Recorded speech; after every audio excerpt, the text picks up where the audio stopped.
Okay, so this is set up for 2 players. See the white, red, green, blue, purple. That's wool, brick, wood, water, and ore. And you're using those to build the houses, which are these purple cubes and these green cubes. We also have the red cubes and the blue cubes, but they're not plants. We put them back in the box. This is only a 2-player game, but it can be a 4-player game. The game is The Little Tractor That Could by Lumiere de Garde, otherwise known as Lucas Werner, me. It's a pen name, like Mark Twain. So we start out by putting the tractors anywhere.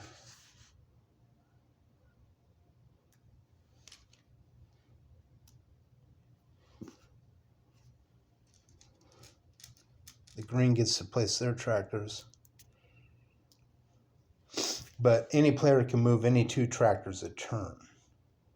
So take all 4 of the dice. Roll them. Take the black one you want, take the white one you want.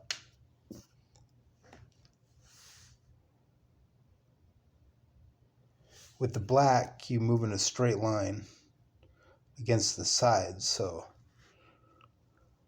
1, 2, 3. And then you take an angle and do the white. 1, 2, 3, 4.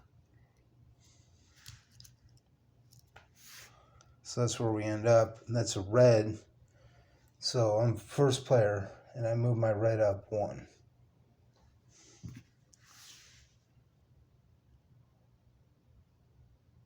Then I take another tractor and do the same thing. The 3 and the 4.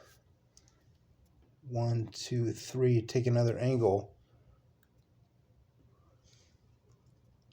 1, 2, 3, 4. And that's ore, so I move that up 1. Eventually, you're going to move up all of yours to 1.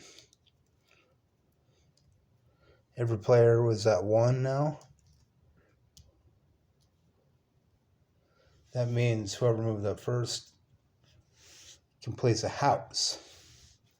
So let's say purple's house. So that's where the canton starts, and that's where the canton ends. It's where the first player started out. You can build over water too. Then the green, after they have 1 on their resource, they have to place it adjacent. So see how it forms a perfect line if the spaces are a little smaller.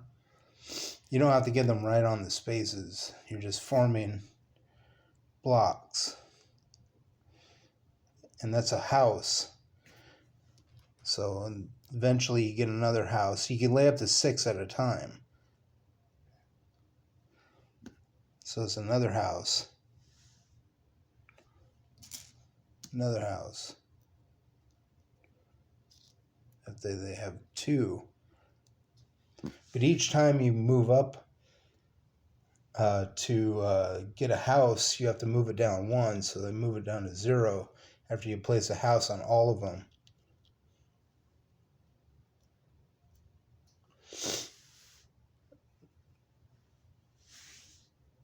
And you're building like settlements. So the purple goes again, they get their house after they get their... And I could come around right now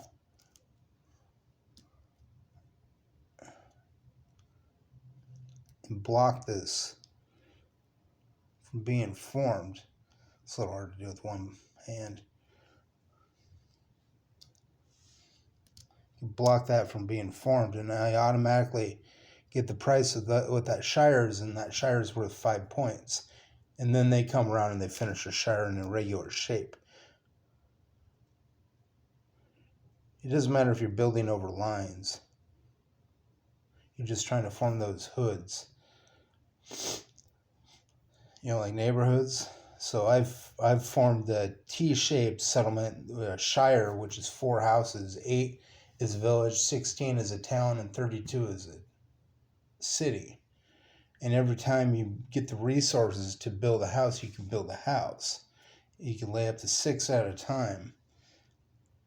He can use them sometimes for blocks, so I might want to start building there.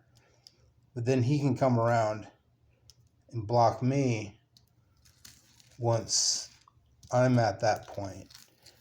And eventually you're going to build a house that's about that size. Or I'm sorry, a canton that's about that size, which is a division of a country. This whole country is called Eupharmia. And the canton is the last name of it, whoever finishes with the most points. And the first city formed is named after the person's first name. Whoever finishes the first city first. And you're forming you're trying to do different moves. Like if I have a thing right here and I build my shire or whatever, I could form a diplomacy move.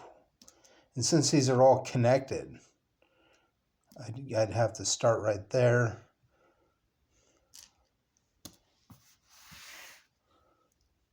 And do a diplomacy move. It's one space between. I can't really do this with one hand because it shakes the board. But a diplomacy move is when you're spaced between, but you're also connected adjacently. Like you might be connected right there, but you're forming a space between, and I get 1 point for every 2 points that you get as a diplomacy maker. So you're already connected down here. But you're forming a diplomacy move, which would be a space between, and that could be stopped anytime. And you would want to do that because eventually they're going to have more points than you, but you get half the points that they get when you do a diplomacy. Hostility move is what I did before was a block, and you can get points for building, blocking. If you build a perfect square rectangle, you get double the points. So the shire's worth 5. The next one up is worth 15. Or 10, and then 15, and then 30, I think. I would have to look at the thing, but it explains in the rule book better than I could because I'm a better writer than a talker.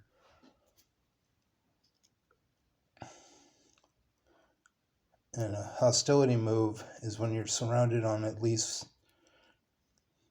like that, which takes 4 blocks to do. But I've just performed the hostility move, which is 4 blocks connected adjacently around a settlement. And I just sap points off of that. I get 5 points for doing that move too. And that's how you play the little tractor that could.